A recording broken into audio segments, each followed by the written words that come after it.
Pete, and thanks to Pete's team for all their help today as well. And thanks to everyone that's turned up after lunch. Got a bit of stamina, so that's good to see. In true low-cost carrier spirit, you won't give up. As Peter said, I've been acting for Airlines for a long time, mainly the international carriers in Australia, or out of Australia. About 5 years ago, I was asked to set up Tiger Australia, and I was very involved in the legal and commercial side of setting up Tiger Australia. I was in Melbourne for a while, heading up the legal team there, and then I moved to Singapore to head up legal and subsequently procurement at Tiger in Singapore. So, although most of my experience is in private law firms, I did have sort of 5 years being intimately involved with Tiger, and I'm a great fan of Tiger and Scoot, AirAsia X, and all the other carriers here today. So I'm very passionate about the low-cost carrier industry, and I'm now back in Sydney, been back for a couple of years, and we specialise in acting for Airlines and in particular low-cost carriers. So it's great to be here today and meet a lot of the carriers from North Asia who I hadn't met before. So a bit of a learning experience for me, as my experience beforehand was mostly Australia and Southeast Asia, out of Singapore.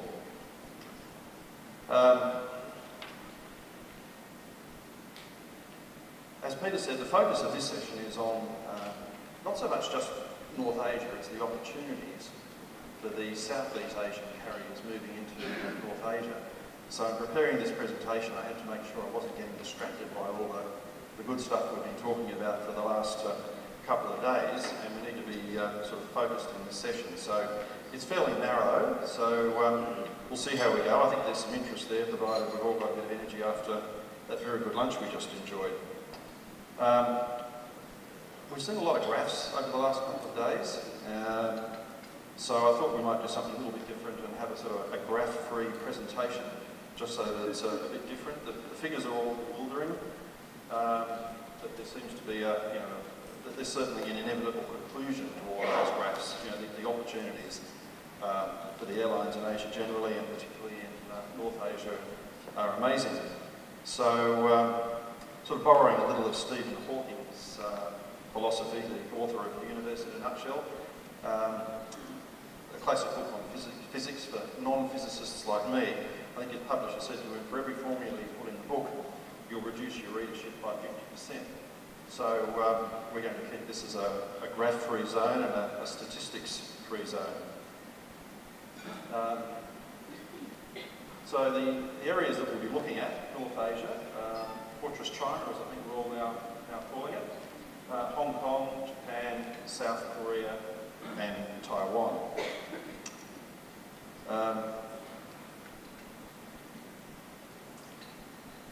So this is borrowed from Peter's presentation yesterday. If you think you've seen that before, you have. So that just exemplifies the network that's being laid out now by AirAsia X, ZestAir and Tiger. Sorry, Campbell, Peter didn't have a Scoot network layout there, but we can cover off on that later.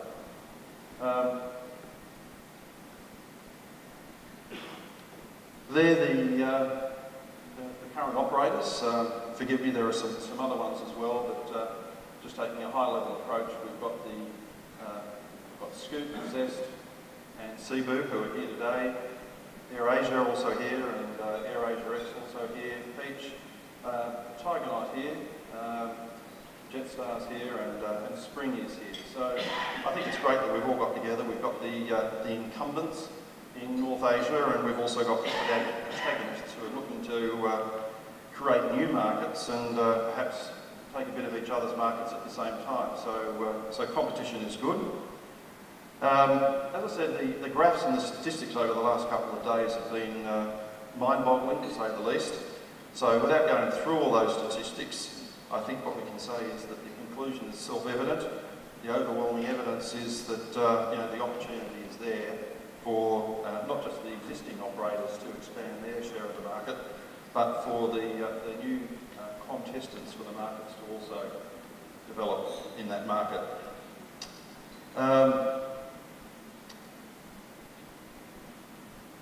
So just a couple of statistics, if you'll excuse me. global carriers, you've seen these statistics over the last couple of days, but what I thought we'd do now is just kind of sum up what we've heard rather than regurgitate it all again for you. But a couple of the high-level statistics that we have seen is that globally, low-cost carriers have 25% of the seats, but in Northeast Asia it's less than 7%. Asia Pacific has 30% of the global traffic, but has 65% of the global profits. So the conclusion is overwhelming. There's just fantastic potential there, and also fantastic potential for revenue and profits. Moving down the track, we've got ASEAN, Open Skies in 2015, whatever that will actually mean in practice. And we'll talk a little bit about that later when we get the panel up, and we'll ask them what ASEAN Open Skies will actually mean for them.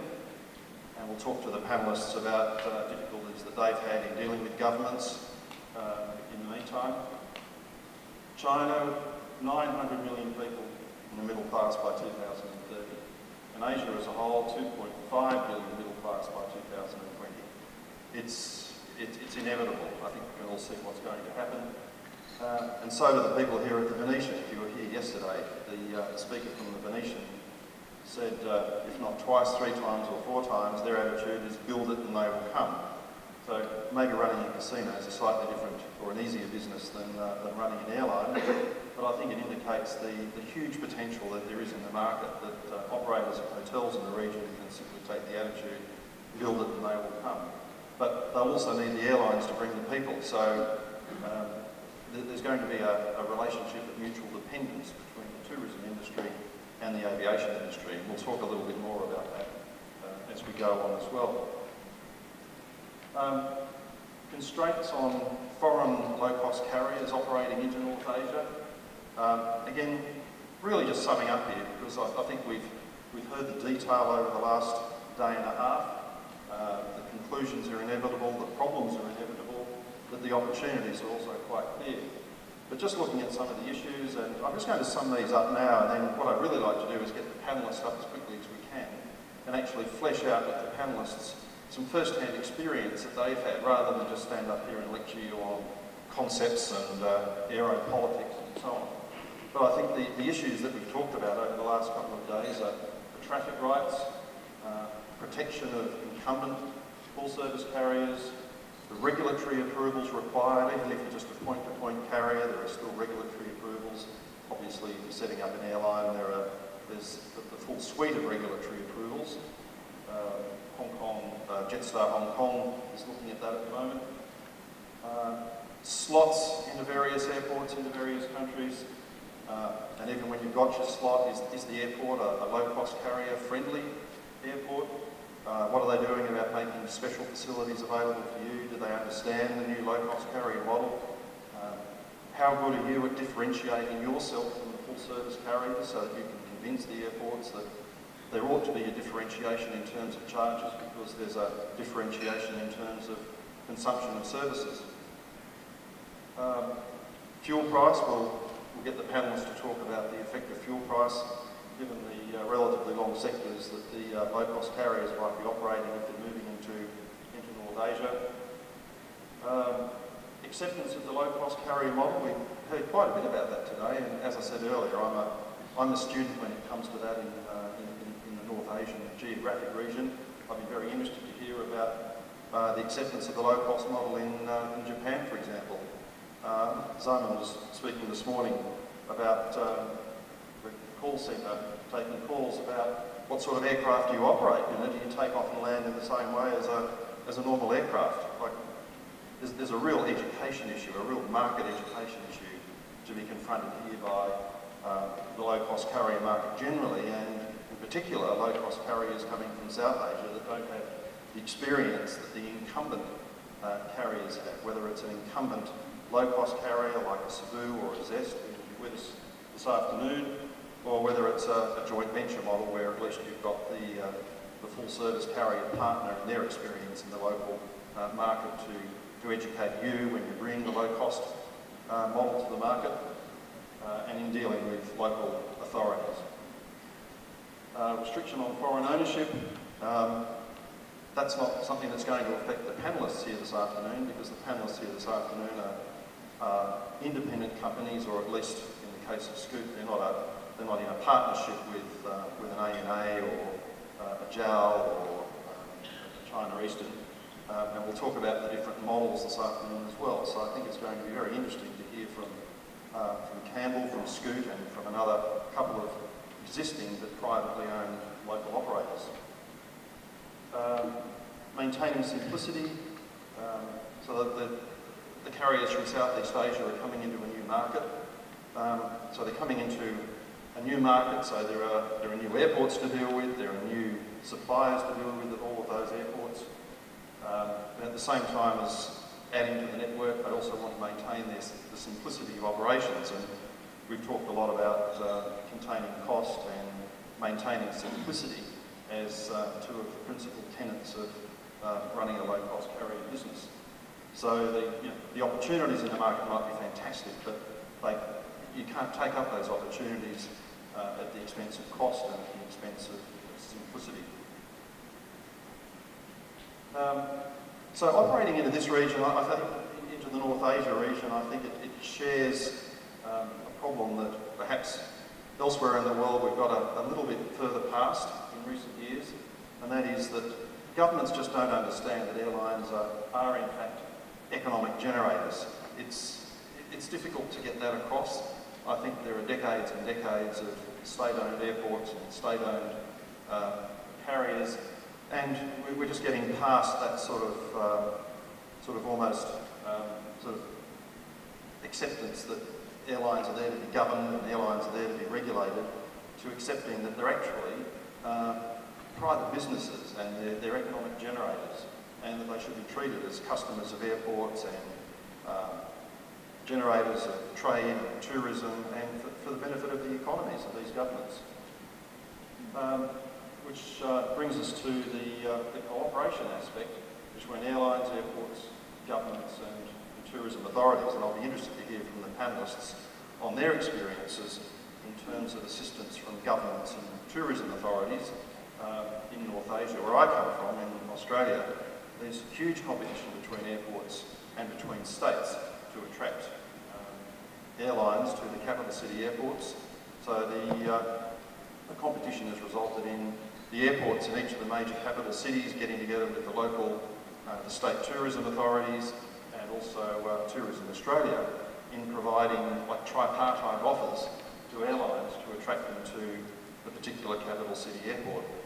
So that results in incentives being paid, actual hard cash being paid to the airlines, dollar-for-dollar matching and cooperative marketing campaigns, and I'd be interested to hear what sort of progress has been made in terms of those kinds of tripartite arrangements with governments and tourism authorities in North Asia.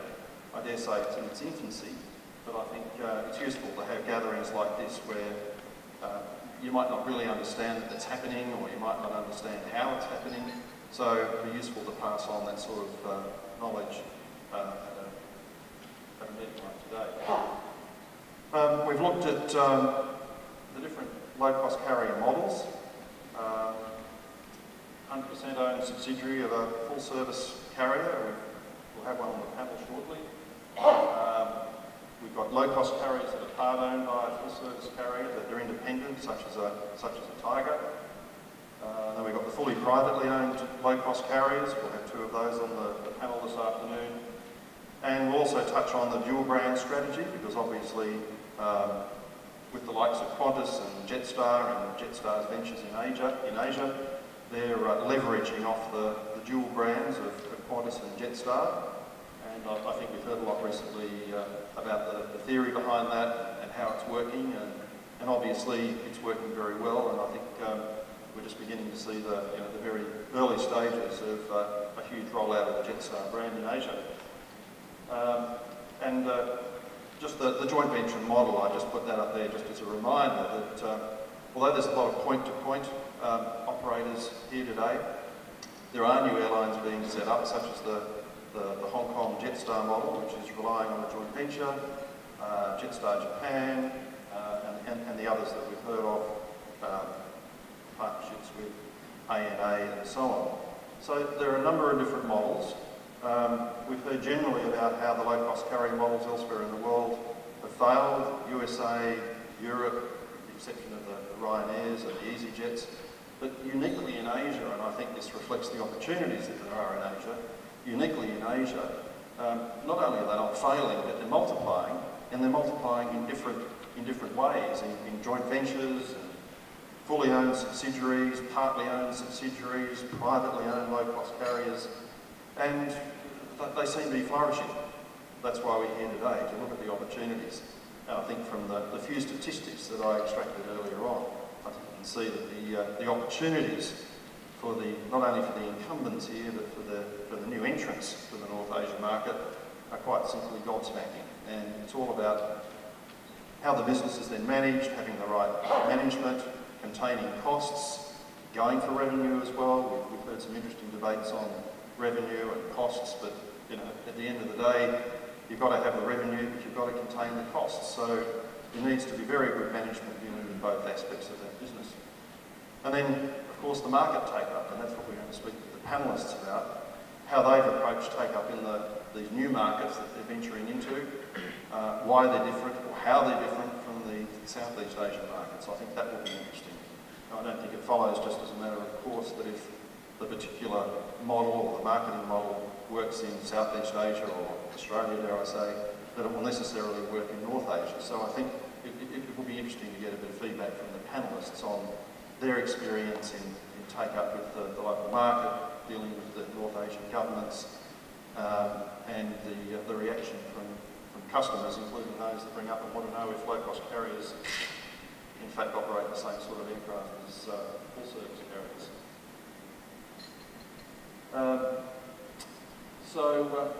As we just mentioned, AirAsia Japan partnering with ANA, ZestAir Japan, partnership with JAL, ZestAir Hong Kong, partnership with China Eastern, who interestingly just recently entered into a co-share with Hong Kong Airlines. So I don't know, maybe China Eastern's not here today, but I'm not sure whether they're just looking for additional opportunities or they're hedging their bets. Representatives of ZestAir here today might care to make a comment on that. I thought it was an interesting market development. Southeast Asian operators that are moving into the market, who are doing it without a partner, AirAsia again, are moving into various markets without a partner. Tiger, of course, although they've got their joint venture in the Philippines with ZestAir, and their new joint venture in Indonesia, generally operate on what we used to call a club basis, 100% owned subsidiaries. But at the moment they're simply operating point to point from Singapore to points in southern China. Scoot, of course, while being a 100% owned subsidiary of Singapore Airlines, is doing things on its own, and it's created a great new product with Scootitude that Campbell will tell us about more this afternoon. And of course AirAsia X is operating on its own account as well.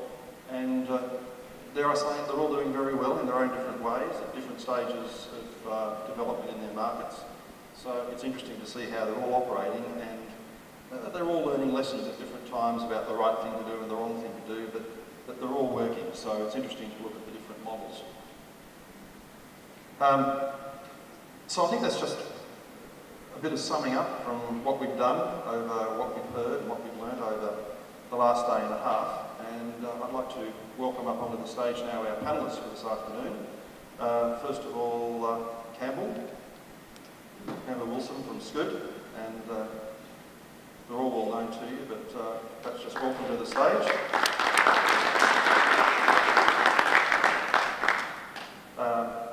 Scoot operates, we just lost our PowerPoint. Carol?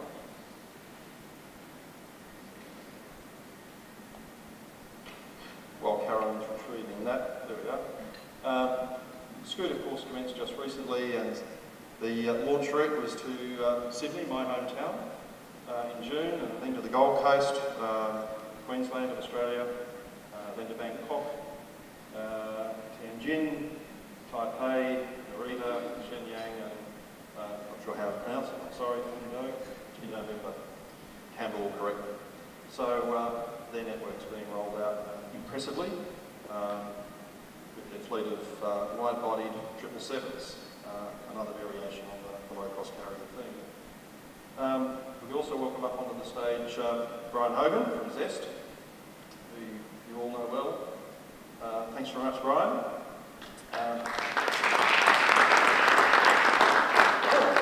Brian's network runs from Shanghai to Xinjiang, Incheon, Busan, Taipei, incorrectly spelled, I'm sorry, and soon to be in KL. And our third member of the panel this afternoon, Garry Kingshott from Cebu Pacific.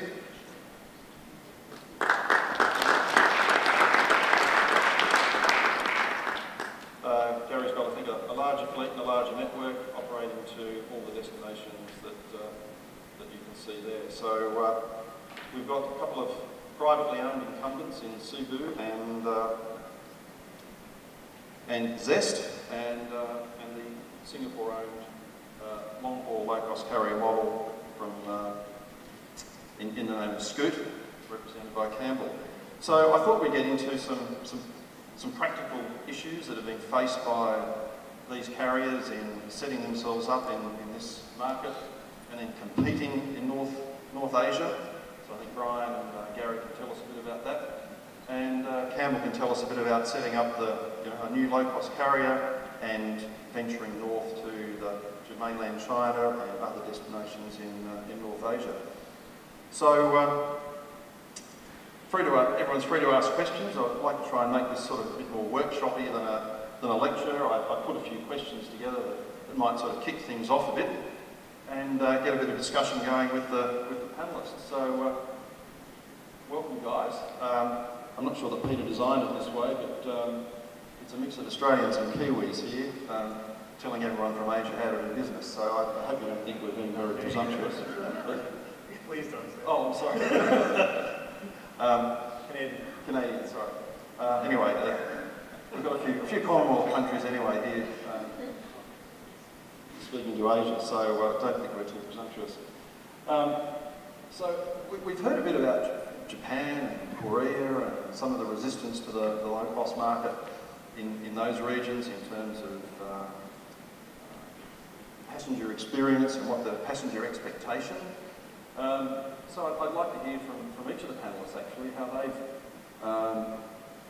their experience in the low-cost model being accepted in each of their markets. And perhaps if I could just ask Campbell to kick that one off, as he's the newest entrant to the market, in particular the mainland China market.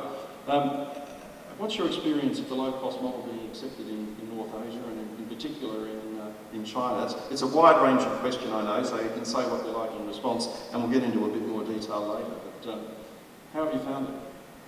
Well, you pose this question to the least experienced operator in China you could possibly find. We commenced our Tianjin service about 2 weeks ago.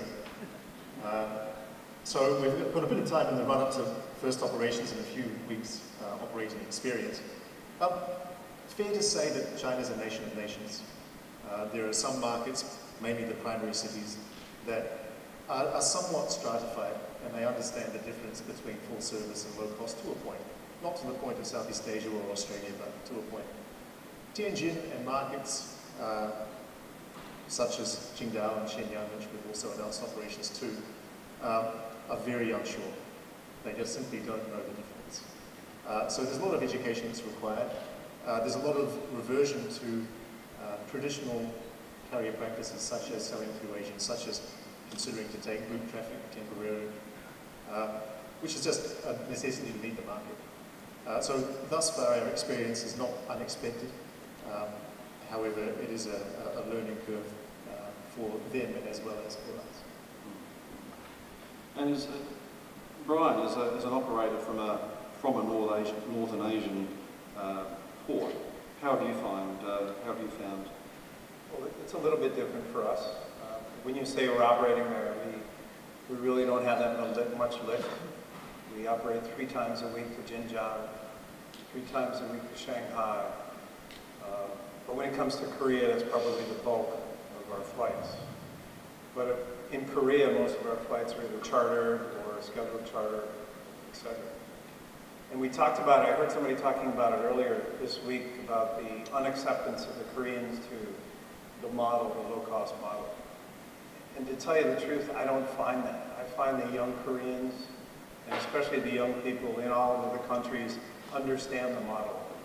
And at the end of the day, from my perspective, and Garry can add his 2 cents to this, it really just comes down to price.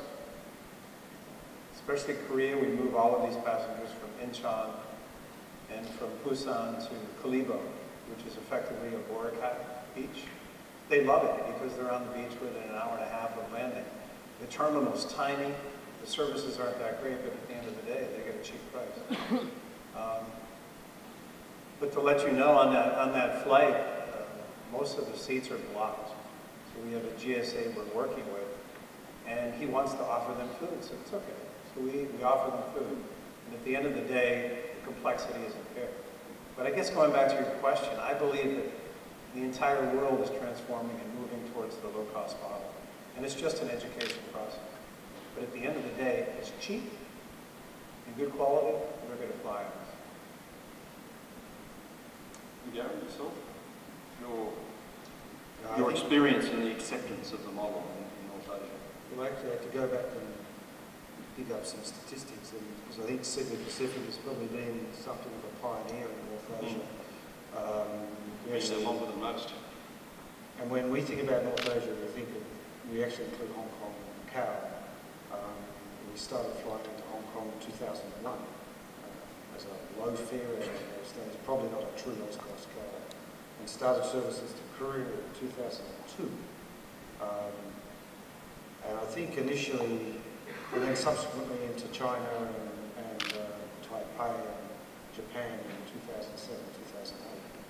So we've had a good deal of experience and seen quite a lot of change over the years.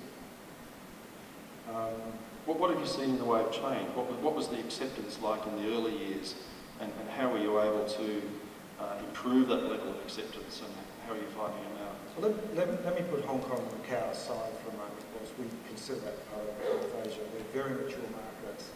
They're big markets. We're 6 times a day to Hong Kong, for example, now. But they're very sophisticated. They're much more like the Southeast Asian market, like Singapore or Korea, than they are like typical North Asian markets. And the curiosities, if you like, if I can describe them that way, are China, Japan, and Korea. And they're not the same. They're all different to one another. But like Zest, Cebu Pacific was a charter operator for a long time into Korea. And I think in 2007 or 8 we got sick of loading ovens into the aircraft because the charterer wanted to serve meals and having interpreters on board and having newspapers, and said, well, no more. So we became a scheduled operator into Korea. We fly, I think, 25 or 26 times a week to Korea now. We carried close to 500,000 passengers last year. So I think we have about 30% of the market between the Philippines and Korea. And the Koreans are the biggest tourists to the Philippines. But for a long time it was, and even when we were talking to the market about moving to a pure LCC model, book online, pay for your meals, there will be no newspapers, there will be no blankets unless you want to buy one, and all those things. It was horror. Even from the GSAs we were working with at the time. But we pressed ahead, and it's proven to be successful and well accepted. Now we do have to do things like our website is in Korean. If you log on in Seoul or Busan or Kingshott, anywhere in the country, you will go to a Korean language website, and that proved to be important. And we do the same thing in Japan. You get a Japanese website if you want to book in Japan. China the same. So you have to make those obvious adjustments. But Japan was another completely different set of challenges. And we weren't the first low-cost carrier into Japan, because ZestAir had been flying long-haul services into Japan they were taking over the Qantas routes for quite some time. That actually was a problem because we were going in with a pure LCC model, and the wholesalers and everybody we spoke to said, no, you need to do it the way ZestAir does it. Because ZestAir were doing, well, basically running a Qantas distribution model, not a LCC distribution model. So that took a little bit of time and continues to be an issue for some. But on the route that we're operating on, which is only a CAPA because of some restrictions that exist, we've captured 25% of that market in 2 years. And loads are, we can't get more flights, so we're running at 90% load and massively high yields. I'm delighted that finally some low-cost carriers are going to establish themselves in Japan, because we've been doing all the groundbreaking in terms of consumer acceptance, and it would be nice to have some support from some local LCC startups. I think that's actually going to make a big difference. So your competitors will actually benefit from you having blazed the trail in some of these jurisdictions? We're just a small little player from the Philippines, but we've taught one or two people how it works, and I think we see the upside is that if some of the major players like ZestAir and Airlines get into the market and create locally run LCCs, then they will actually educate many more people in terms of what the LCC model is. And given that we'll always have a substantial cost advantage over any LCC operating out of Japan, comes back. So you're less constrained by being a short-haul operator, than a short-haul operator that tends to bring the aircraft back and overnights it at its home port.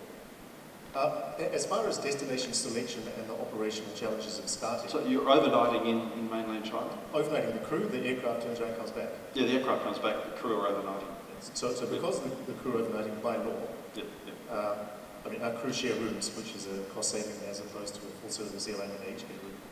But your aircraft efficiency can be higher because often low-cost airlines bring their aircraft back and sit them on the ground overnight, ready for the morning wave of departures.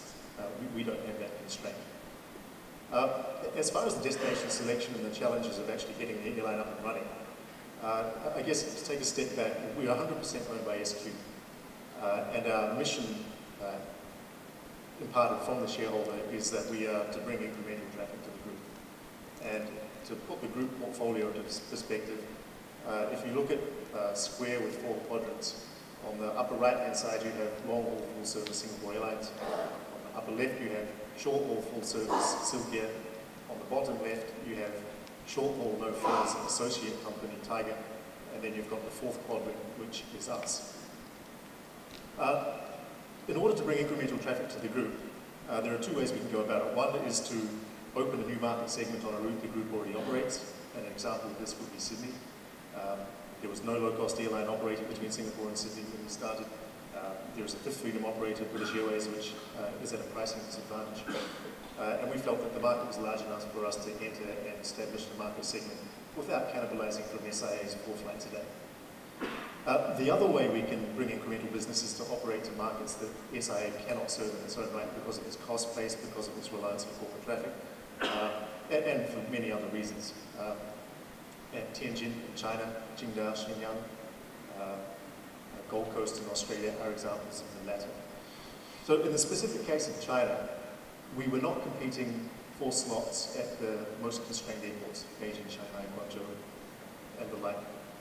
So we didn't actually have a problem. We would go to these secondary cities, we would express our interest in arriving, we would ask them for their commercial offer.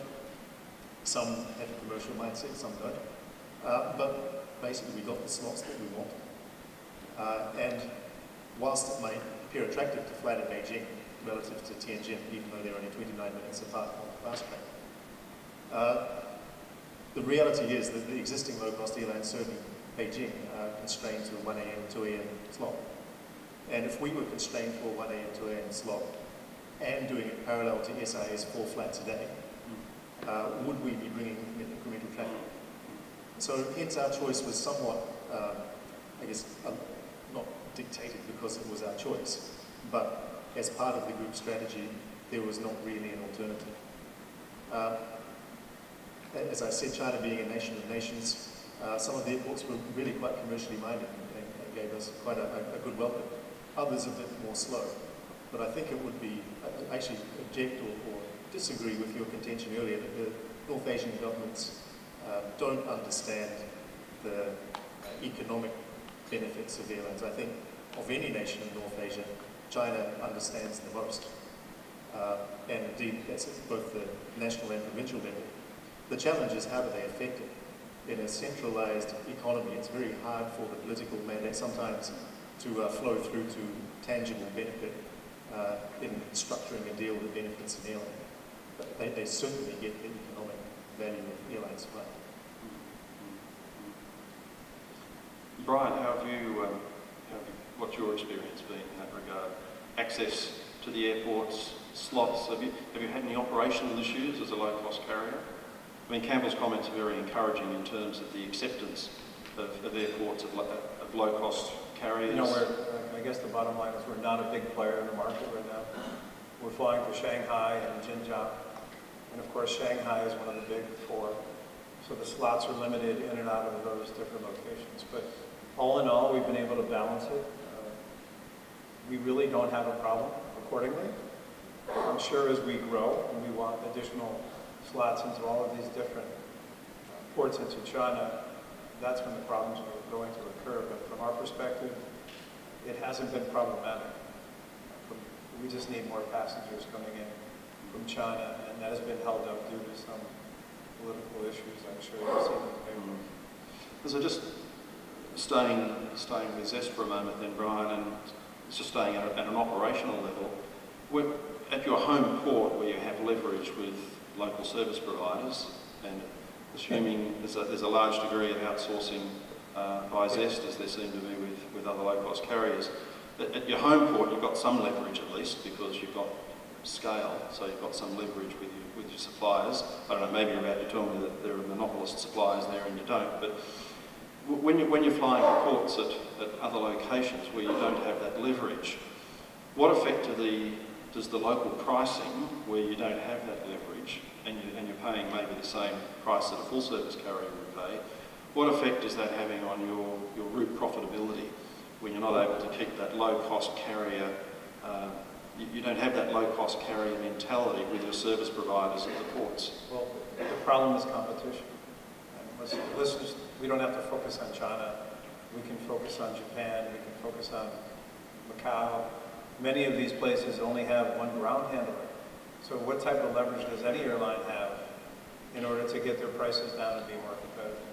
Secondly, if you're only a little player, you're only flying in daily or 3 times a week, you clearly don't have the scale for the opportunity. So it really comes down to airports like Hong Kong, where you have a number of choices for ground handling and services.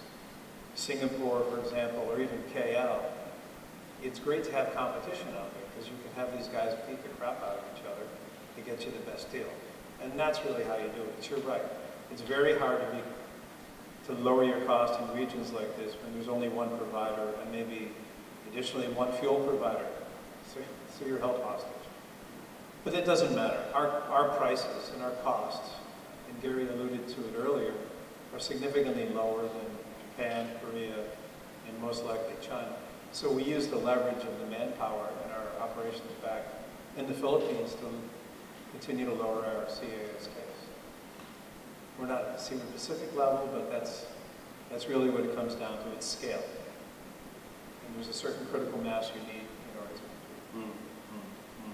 We've heard a lot over the last couple of days about, it's been called convergence, it's been called hybridisation. Just in short answers, to what extent are you guys still true believers in the low-cost carrier model? Garry, do you regard yourself still as a true low-cost carrier? Yes. Yep. And don't believe there is a position in the middle. I've never seen my work, and I don't have enough imagination to believe that it can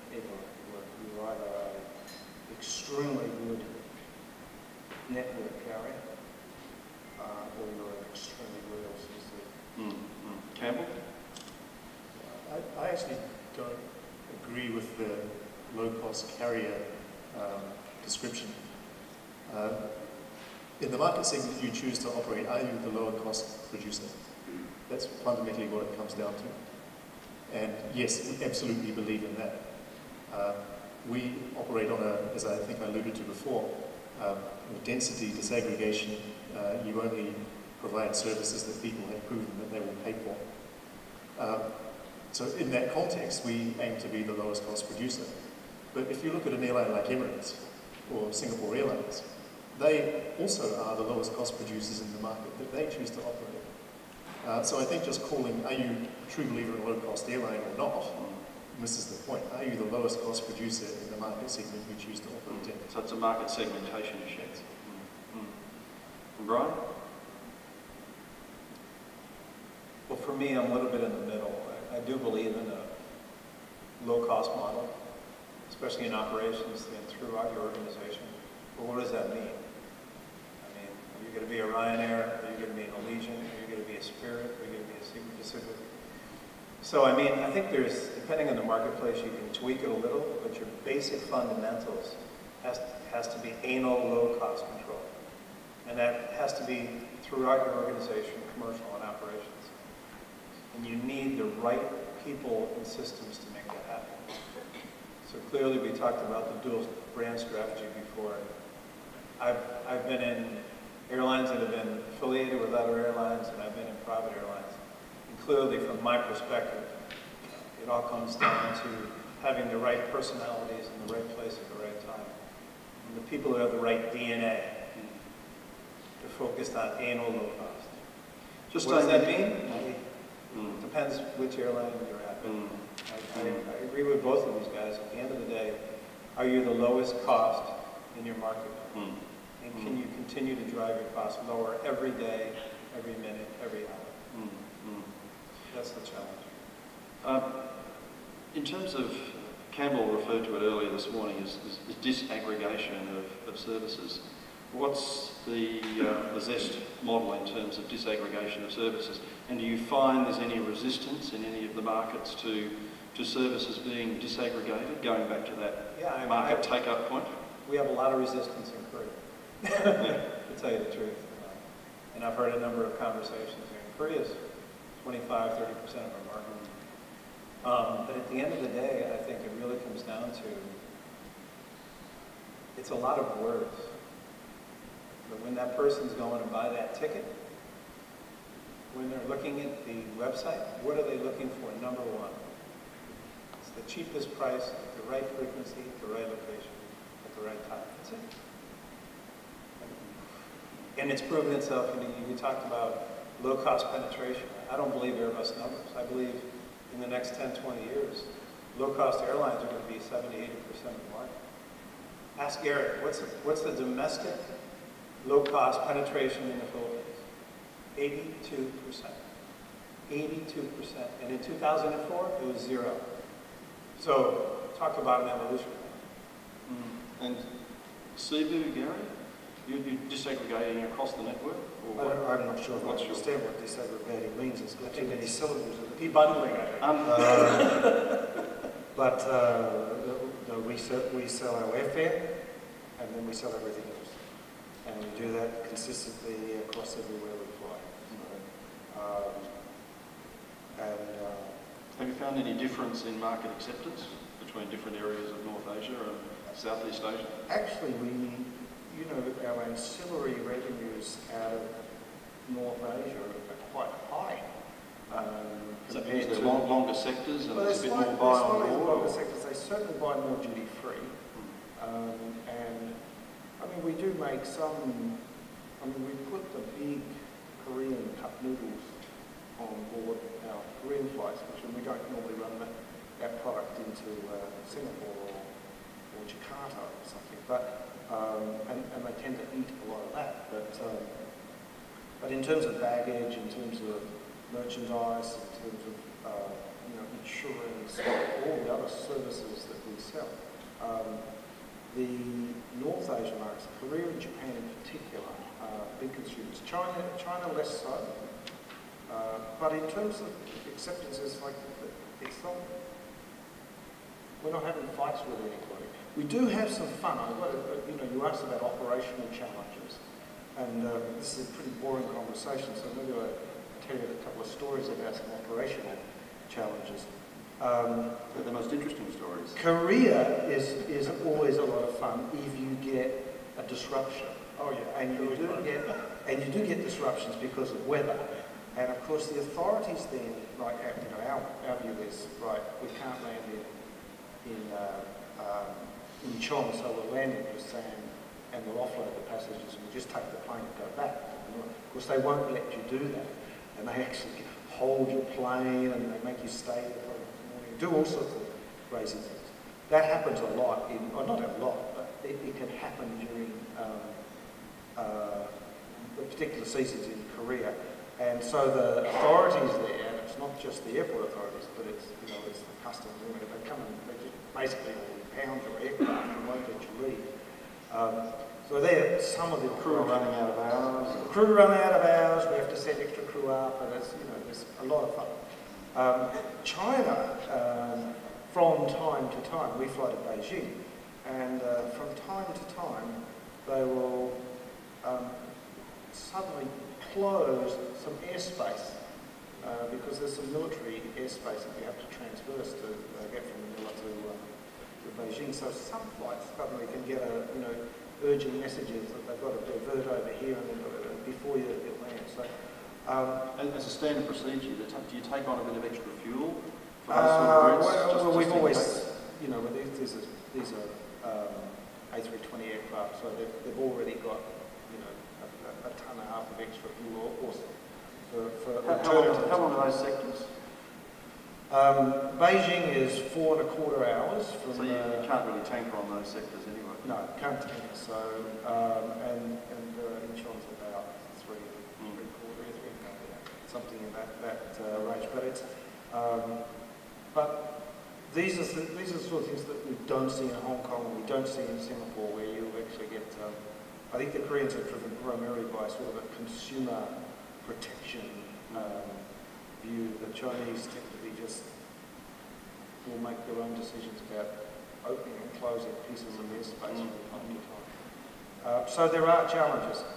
And to your point, you talked about ground handling costs and things like that. I can tell you that the ground handling charges in Osaka are more than, on a turnaround basis, are more than 10 times the same services in Singapore. And that's a heavily negotiated rate, way below what full service carriers are paying in Kingshott. Is it profiteering, or is it just highly regulated and there are so many people involved in turning the aircraft around? It's their price. I mean, these people are extremely highly paid. Everybody that touches your plane or your boarding passes or your bag tags in Japan are earning a lot of money, and so they just price out the services accordingly. And it's not that people in Singapore aren't earning a lot of money, but they are just simply far more efficient and far more competitive in terms of attracting. And I wasn't aware until this conference, there's no disembarking while refuelling, so in Japan. So obviously it has an obvious, I won't ask the silly question, what does it do to your turnaround? It's obviously doing a lot to your turnaround, but what is the turnaround time in Japan compared to, say, Korea and mainland China? We tend to allow into the schedule a 1 hour turn on those flights in Korea, Japan, and China's okay, so we can do our 35-minute turns there for those reasons. But we tend to, we're not one of those short-haul carriers that parks their planes overnight. We actually fly our planes overnight. We operate our 320 fleet. There's only one airline in the world that operates their fleet on more hours per day. I don't know who it is, but Airbus tell us we're the second in the world. I think it's Air India. Yeah, I thought it was a South American company, but it doesn't matter. 14 plus hours a day. So whilst we do allow a slightly longer turn time on some of those markets, it's at 1 a.m. in the morning, and so it's not useful time for us. Just moving away from ops for a moment, a question that Brian and Garry can't answer. Campbell, if you can just give us a view on this without just giving away too much. What's the take-up at the front end like in North Asia compared to Australia? A little bit less, but remember that's based on 2 weeks operating experience. I think Australia and Singapore is quite a mature market for LCC. It's also a mature market for the understanding of what a premium economy is. And it's also a market with a little bit higher disposable income. Whereas mainland China is not quite there yet. So we need to do a bit more work in explaining what the premium cabin is, why it's beneficial. Again, it's an education process. Every market is different. Do we have any questions from the floor? Mike up the front. I knew you'd have your hand up first. There you go. Okay, I'd like to just ask a question about a different kind of disruption. If you believe that Google disrupted search, and Facebook disrupted social, and Twitter disrupted the business of news, and AirAsia disrupted aviation all those years ago, what do you think is the next disruption to come in travel in general, and aviation in particular?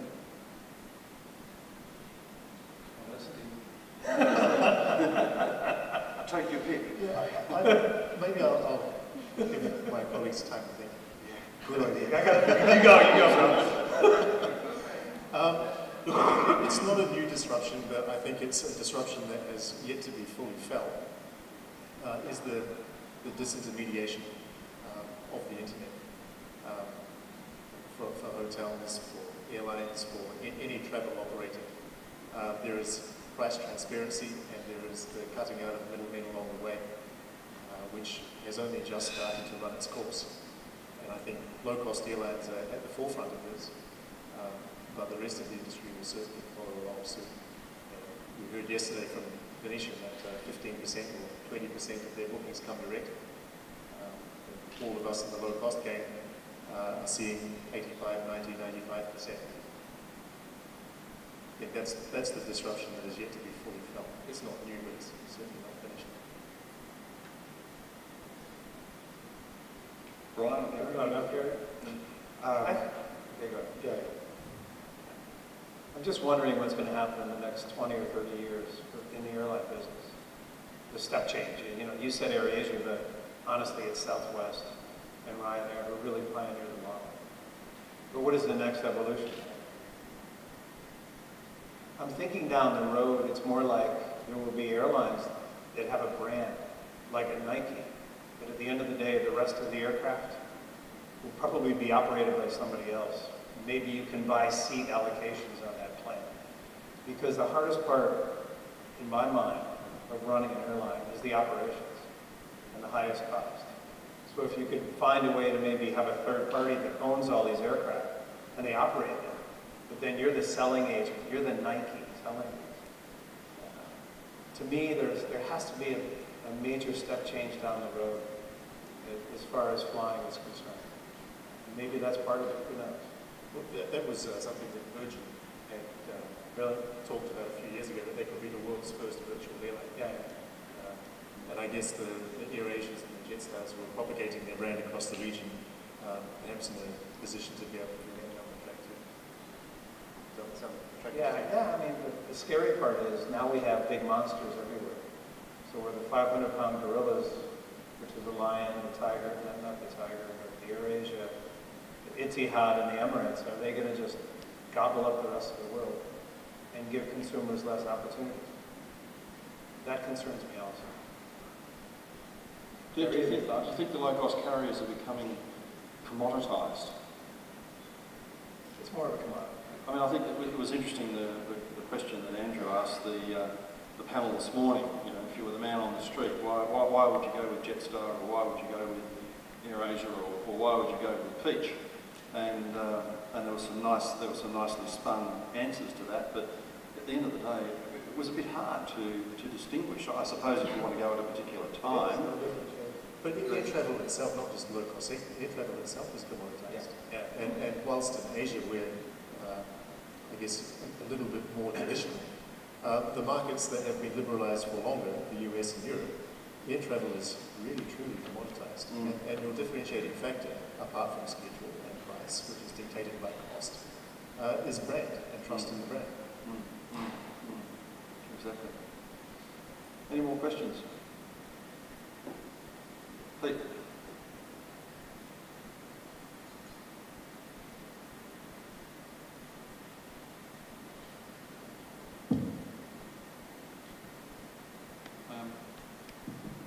Thanks, Hugh, for getting us right off the topic, but it is an interesting one.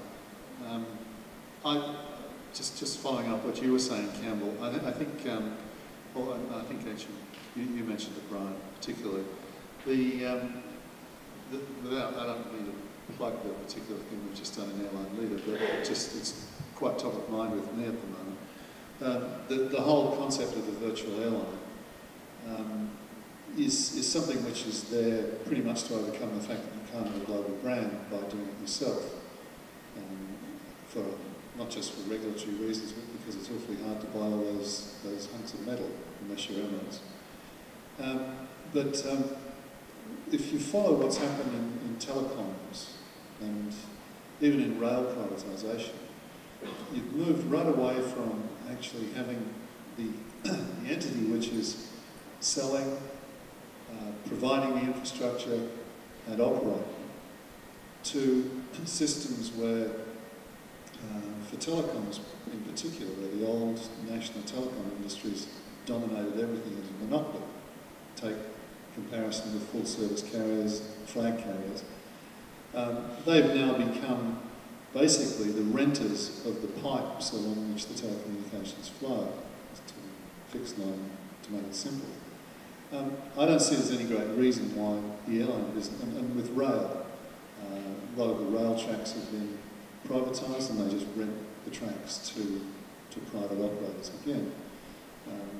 I don't really see any reason why, to take your point further, Brian, you shouldn't have people renting. I mean, you've got lessors at the moment, just basically wet leasing aircraft to anybody who wants and operating any route in the world. I mean, it seems like a much more logical way to work. You distribute the operation and the selling activity somewhere, and then the other entity has the capital investment, the borrowings, and you might well end up with an equation where everybody makes money.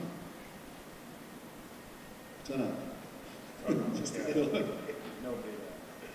I guess I'll make a comment to that, because one of the things that I've noticed in the Philippines and in many countries is you get a new telecom company opening up, and now they have to install, what, another 1,000 towers? Why isn't there a third-party company out there that owns the tower and is renting out the space? Because it doesn't make any sense. You're all of the cost. In addition, one of my issues is ground handling equipment. In the Philippines we have 3 or 4 airlines, and we all have our own equipment at these stations. We're not sharing it. Why? Because we want to compete with each other. But honestly, it would make sense to have one person or one third party own that equipment, and we could share it, because we're not going to go away. But at the end of the day, it really comes down to competition. Sometimes we don't make the right decisions, but it is just a business. There's nothing special about the airline. I think further to your point, you look at an Apple iPhone, how many components in the iPhone are actually made by Apple? Very, very few. So the IP is made by them. Yeah, the marketing is done by them, but everything in between is subcontracted. They make the profits. Yeah, I can just make a point. I think one of the issues that differentiates aviation from telcos and many other industries, well, there's a number of things that differentiate, but one of the key inhibitors to the sort of virtual airline, you know, particularly on a global scale, is regulation. And this is an industry that's been very, very slow to deregulate, particularly in this part of the world. You know, it's happening, but it's happening at a snail's pace. I mean, how long have we been talking about ASEAN open skies and this roadmap, but to actually get the governments across the line and ratify the treaties and sign. I mean, Singapore always will, because they've got no market, so they have to go steal someone else's market. But many of the other governments in this region, I'm just thinking about this region, right? I mean, are very slow to deregulate because they have had or continue to have equity interests in state-owned airlines. Now, we've seen most of that disappear in Europe. Most of us, I can't think of any state-owned airlines. Oh, well, SAS, I suppose, and there's maybe some others, but most of them have gone in Europe because they basically failed once markets became deregulated. And I think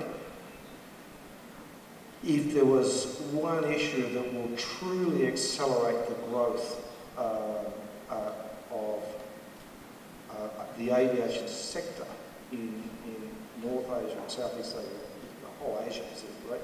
It is a speeding up of the level of deregulation.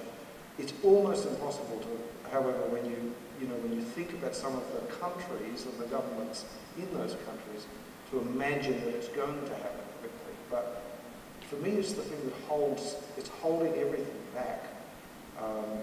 We end up spending more time, bickering over traffic rights and ownership issues. I mean, we all know we've got all these foreign carriers sort of landed in the Philippines, all pretending to be Philippine-owned carriers.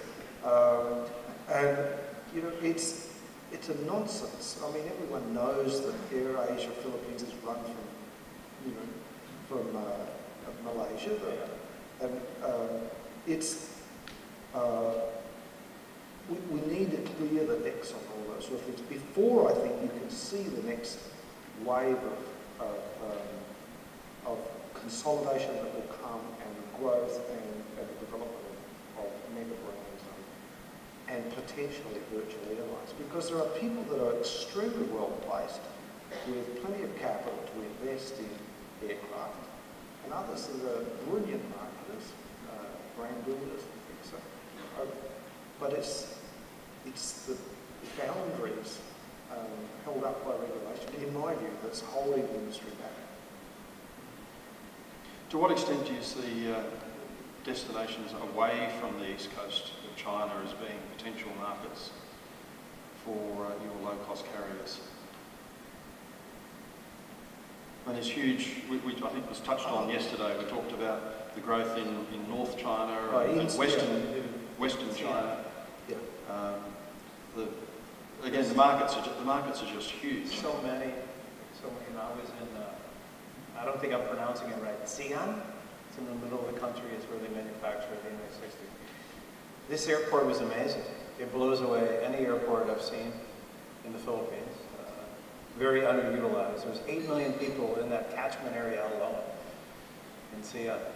And unfortunately, I had to take a network carrier in China, which charged me 3 or 4 times more than I expected to pay. But clearly, that's just one. There's Chengdu. There's so many other. When China opens up, which it will have to, oh my God, you can put 1,000 planes in and out of it. Chengdu, 20 million people in the province now. Yeah. Yep, Guangzhou, everywhere. Even Urumqi, you start moving to the northwest. There's people everywhere, and they want to travel.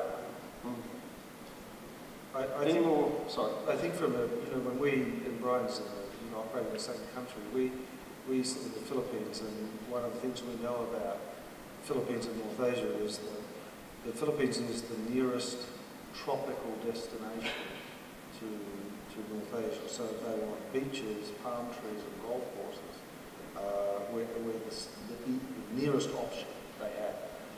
And that's certainly the case for the Chinese, and certainly the case for the Koreans and the Japanese. what made them natural markets for Filipino carriers. And you're right, China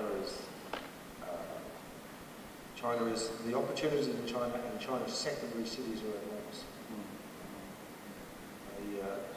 They will sustain many airline operations for years and years to come as their disposable income comes up and they are allowed to travel. Any more questions from the floor? It's getting a bit late in the afternoon.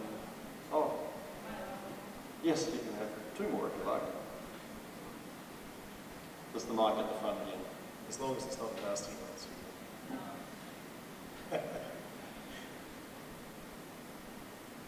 Thank you. I just want to continue on the issue of disruption, if I may. If you think that Airbnb, for example, disrupted the accommodation space, right, by creating this social stay marketplace which allowed homeowners around the world to put their homes onto the market and then people could rent them, and it's disrupted hospitality. Do you see a model like that potentially coming into the airline space, where airlines could put your excess inventory onto a social marketplace and then crowdsource for business? Would you see that happening? Let me start, and I'm sure others will have a view on this, but one of the things that has destroyed hotel yields has been the third-party operators like lastminute.com, and their proposition has always been, just give us the rooms that you haven't sold, and we'll market them for you, don't worry about it. And of course, what this does is trains customers not to book and wait until the last minute or later, closer to their time, because in the belief that they'll get a better deal. And I think hoteliers in particular were suckered into this, and many airlines, well not many, but some airlines fell for the same trap. The last seat for sale, 45 minutes before departure, will be the most expensive seat that you will buy, because airlines go broke very fast if they sell their last seats cheap. It actually has to be the other way around. And so good luck to those airlines who want to sort of give their inventory to a third party and lose control of their inventory and the pricing of their inventory. It's a critical function of any airline operation, and particularly a low-cost carrier, that you actually are able to manage your pricing and revenue manage it up to the point of flight time. And if people get in the middle and disrupt it and try and actually turn the model backwards, then airlines will go broke really fast. So I encourage anybody else to deal with those people, but they won't be they won't have long in my office. You know, he's right. I mean, the bottom line is revenue management is very hard in this business. I don't mind selling you a ticket $20 out in 6 months or whatever. But if the cost of that is $50, whatever the $50 is, and we're not able to get that revenue at the end of the day blended, then we're not going to make money. So one of my problems is when you go to the grocery store or you go anywhere else, you pay a fair price for whatever you buy, and there has to be margin on it so that I can invest and move my business forward. The problem with our business today is we're dumping seats significantly cheaper than the cost. You can only do that, like Garry says, is as the time comes closer to the travel period, you have to jack up your price. So your blended price has to be enough to cover your cost and hopefully some margin. You know, at the end of the day, we're a business. We have to make money to get back to the shareholders or to buy new equipment. So while you see these lovely fares out there for 8 pesos or $1 or whatever, at the end of the day, that's just a teaser to get you to buy something 6 months or 12 months out, because we'll never have 100% load factor. But he's right. It's a death spiral to sell your inventory at a low cost before. And it's been proven over and over again by many of the full-service carriers before. You got it. Nothing there, Campbell. I mean, it's pretty simple. It's revenue management. And cost management at the same time, which we've heard a lot about. Any final questions, or are we ready? Just one question at the back.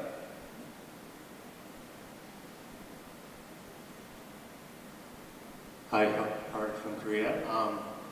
Both Zest and Cebu Pacific has been very successful in Korea market. Korea has been the destination at the moment. A lot of inbound as well as outbound are coming in and out of Korea. Is Korea on a picture for Scoot? And also, I believe Scoot or Singapore has a traffic right, fifth freedom rights to serve any points on the west coast of the U.S. as well as Vancouver. So is there any plan, perhaps you could connect those dots from west coast to Korea and then Korea to Singapore? I know Singapore and Korea is very well served by SQ and Korean Air and N.Asia, so I'm not sure whether it makes sense for you guys jumping into that market. On the subject of freedom to North America, no, it's not especially attractive. Fifth freedom operations are tough in best of times. You don't have home brand status in either market that you're selling on the fifth freedom leg, and the Trans-Pacific is a hell of a long distance. So no, from a low-cost perspective, it's not something we'd consider. Korea, though, is an attractive market. Korean drama, Korean food, Korean culture, Korean music is hugely popular in Singapore. Singapore is increasingly and has become one of the most popular destinations from Korea. But the constraint is traffic lights. Korea, in my view, could perhaps take a leaf out of China's book and realize the economic contribution that can be made by airlines flying there, and perhaps liberalize it a little bit faster than it is. If there were rights, we would certainly be interested.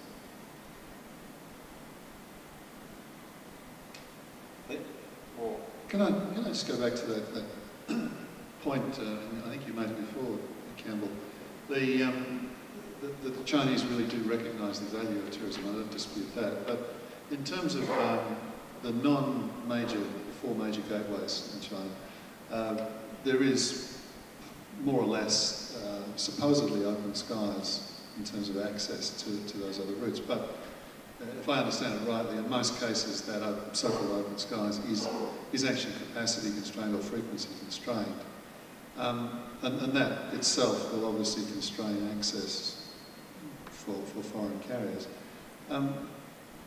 Given that, can I just get a feel from each of the three of you, all of whom do have familiarity with the Chinese market now, when is China actually going to make that move? It's got the recognition of the value of tourism. How long will it be? Will it be a year or 2 years or 5 years? What do you see? Because as you were saying, Garry, I mean, that's when the torrent potentially begins. I don't know, Peter, I can remember sitting in Melbourne in 1995 when it was, we started flying services into China, thinking, well, the first tourists come from China, thinking this is going to be an avalanche and we're never going to be, that's 4 years ago. So I just don't know. I mean, frankly, I'm not even sure the Chinese know. I'm not sure they've decided yet. I think everyone can see the potential, and I'm sure they see it. The governments and the provincial governments and see these things, but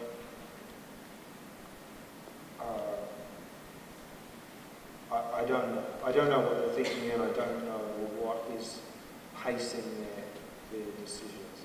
But you can be assured that they're thinking about it a lot, and they're going to, and they're following a plan. And I'll never tell you what it is, but it's coming. It's coming. But whether you and I will still be around to see it, I'm not sure. Can I just ask you, Garry? Look, Campbell offered some very optimistic comments about China opening up and dealing with the airports. Is it because they're all too busy dealing with each other?